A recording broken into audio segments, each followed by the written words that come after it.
mettons l'accent dès à présent sur un dispositif collectif incitatif, le PERO, plan d'épargne retraite obligatoire. Pourtant, de prime abord, il se rapproche fortement de l'ex-article 83 du Code général des impôts. Alors, en quoi serait-il si différent ? C'est vrai Thierry, qu'effectivement il y a des points communs. Le PER obligatoire dit PERO par rapport à l'ex 83, déjà il y a des points de similitude qui sont les enveloppes fiscales par exemple, qui sont les mêmes. Ce PERO peut constituer aussi de la rente viagère dans l'un de ces trois compartiments, on y reviendra puisqu'il y a trois compartiments à l'intérieur du PER obligatoire. Dans le compartiment 3 de ce PER obligatoire, j'ai la possibilité d'avoir une rente viagère. Donc ça existait déjà sur les anciens contrat 83 pardon. Et puis vous avez le mode de mise en place qui lui ne change pas. Le mode de mise en place qui est via l'article 911-1 du Code de la Sécu, du Code de la Sécurité sociale. Alors ça, ce mode de mise en place ne change pas. Mais à côté de tous ces éléments, on va dire, communs, il y a des différences extrêmement fortes, non pas sur le compartiment 3 du PER obligatoire, qui va constituer de la rente comme le faisait l'ancien 83. Par contre, sur les compartiments 2 qui concernent l'épargne salariale et le compartiment 1 du PER obligatoire qui concerne les versements volontaires du salarié à l'intérieur, là, il y a des changements extrêmement intéressants. Donc, on a bien compris les incitations fiscales et sociales du nouveau régime, mais on parle de PERO avec le terme obligatoire. Ce terme peut effrayer de prime abord aussi le chef d'entreprise. Comment le rassurer ? Déjà, il n'y a rien d'obligatoire. C'est-à-dire alors que c'est marqué obligatoire. Alors que c'est marqué obligatoire. Voilà, c'est vrai. Mais il n'y a rien d'obligatoire. C'est-à-dire c'est une volonté de. C'est une volonté de faire. Donc c'est un régime qui est facultatif. Je le fais ou je ne le fais pas.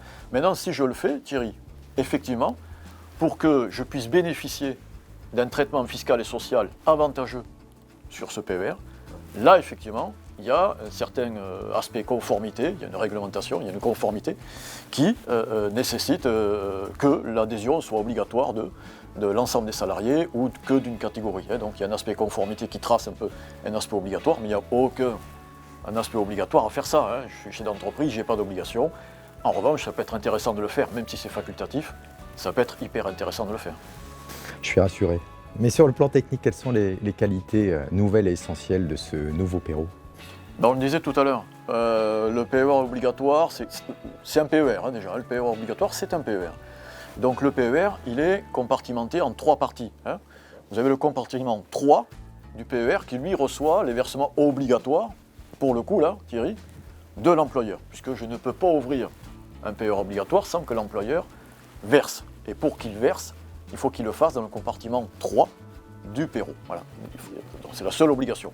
Voilà. Donc une fois que j'ai ouvert ce PER obligatoire, j'ai ensuite les deux autres compartiments qui sont au-dessus, qui vont s'ouvrir. Le compartiment 1, il est pour mes salariés. Ils peuvent abonder dans ce PERO, ils peuvent verser en déduction et se constituer des capitales. Dit autrement, Thierry, si mon employeur ne met pas ça en place, je ne peux pas abonder à l'intérieur et donc je ne peux pas me faire des capitales, donc c'est intéressant pour le salarié. Et puis il y a le compartiment 2 qui est entre les deux, qui est certainement le plus intéressant, parce que ça permet aux salariés de gérer notamment les jours de repos non pris, donc les jours de congé, d'RTT, que je ne prends pas sur l'année. Si je les positionne à l'intérieur de ce dispositif dans le compartiment 2, là je vais pouvoir me créer, non pas une rente viagère imposable, ou un capital imposable, un capital totalement exonéré d'impôts. Donc c'est extrêmement intéressant.